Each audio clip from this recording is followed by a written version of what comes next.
Salam sejahtera Bapak Ibu serta saudara-saudari semua. Untuk memulai renungan tentang firman Tuhan ini, mari kita bersatu di dalam doa. Tuhan Allah Bapa di sorga yang melebihi segala akal, hati, dan pikiran kami, umat manusia, berfirmanlah kepada kami sebab kami bersedia untuk mendengar dan melaksanakan firman-Mu itu dalam hidup kami sehari-hari. Dalam nama Tuhan Yesus kami bermohon kepadamu. Amin. Sebagai nas renungan firman Tuhan pada hari ini diambil dari Yesaya 2 ayat 22 yang berbunyi, "Jangan berharap pada manusia, sebab ia tidak lebih daripada embusan nafas, dan sebagai apakah ia dapat dianggap?" Sebagai tema yang diangkat dari nas renungan kita ini adalah hidup bukan berharap kepada janji manusia. Dari nas renungan firman Tuhan pada hari ini, kita mau diajarkan adanya dua ajakan penting kepada kita umat manusia. Pertama, janganlah pernah menjanjikan sesuatu di mana kita tidak yakin bisa segera memenuhi janji kita itu. Jangan suka mengobrol janji.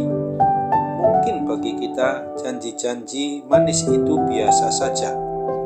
Akan tetapi pernahkah kita bayangkan bagaimana jika orang yang menerima janji itu menganggap hal tersebut adalah segalanya? Kedua, jangan pernah kita menaruh pengharapan kepada manusia, kepada janjinya, sebab itu pasti mengecewakan.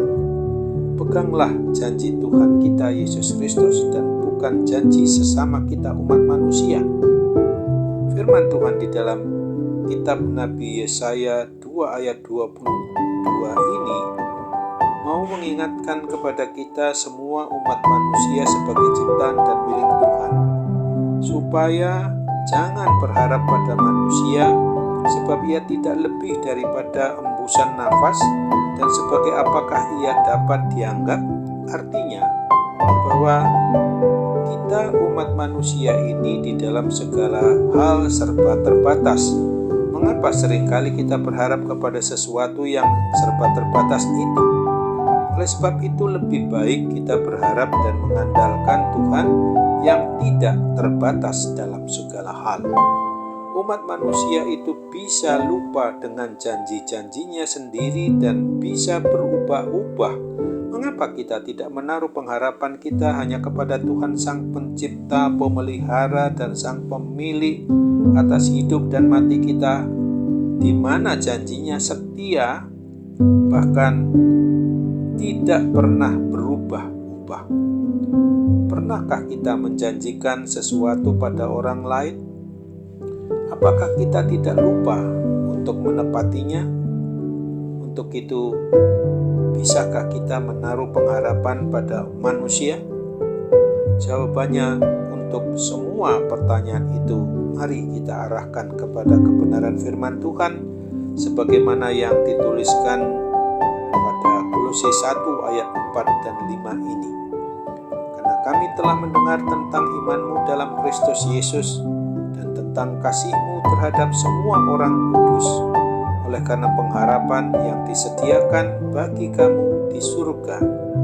Tentang pengharapan itu telah lebih dahulu kamu dengar dalam firman kebenaran, yaitu Injil.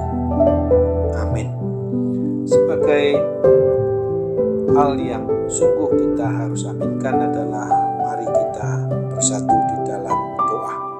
Bapa di surga, terima kasih untuk firman Tuhan yang sudah mengingatkan kami pada hari ini bahwa hidup kami bukan untuk berharap kepada janji-janji yang dibuat oleh manusia, apalagi janji-janji yang sifatnya adalah perlawanan kepada Tuhan, pemberontakan kepada Dikau Tuhan Pencipta dan Pemelihara kami, umat manusia.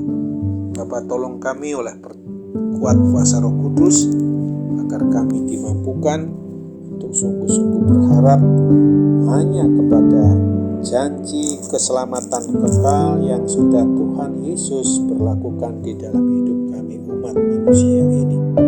Karena sesungguhnya kehidupan yang bagaimanapun banyak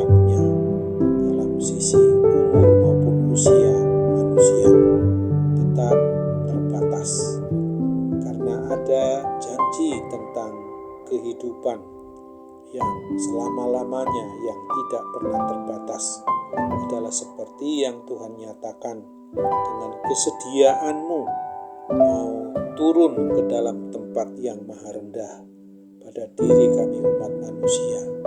Tuhan, sama seperti kami umat-Mu ini, Kau pulihkan gambar dan rupa Allah Bapa di dalam Yesus Kristus itu, dan memberi contoh teladan bagi kami supaya kami tetap hidup di dalam kuasa kasih pertolongan Roh Kudus itu, sehingga kami tidak tenggelam dalam kuasa dosa yang adalah penguasa kematian kekal itu, supaya kami dari hidup yang sekarang di dunia ini akan dibawa kepada kehidupan yang kekal di sorga. Jadi jika ada kuasa jahat, kuasa roh-roh kegelapan itu, kiranya Tuhan mampukan kami untuk mengusirnya dengan kuat kuasa-Mu. Kami percaya Tuhan mau sambut harapan dan doa kami ini, karena kami sungguh-sungguh adalah anak-anak-Mu yang Tuhan andalkan dengan selalu mengandalkan kuat kuasa Roh Kudus itu untuk boleh kami berlakukan dalam diri kami. Bapa, tolong kami ketika kami juga dalam penguasaan sakit penyakit yang tak kunjung sembuh maupun pulih, tapi kami percaya Tuhan memberi kekuatan kepada kami untuk melawannya, sehingga kelak kami juga pulih mendapatkan kesembuhan, kepulihan dari kuasa sakit penyakit atas pertolongan-Mu saja. Bapa, terimalah, sempurnakan dan kabulkan doa kami yang harus hanya menuruti kehendak-Mu yang harus berlaku dalam diri kami, bukan kehendak kami sendiri, karena kami sungguh-sungguh adalah umat-Mu, milik-Mu, yang memang harus tunduk kepada kehendak-Mu yang harus jadi, bukan kehendak kami umat manusia. Kami bermohon dalam nama Tuhan Yesus Kristus yang hidup saja. Amin.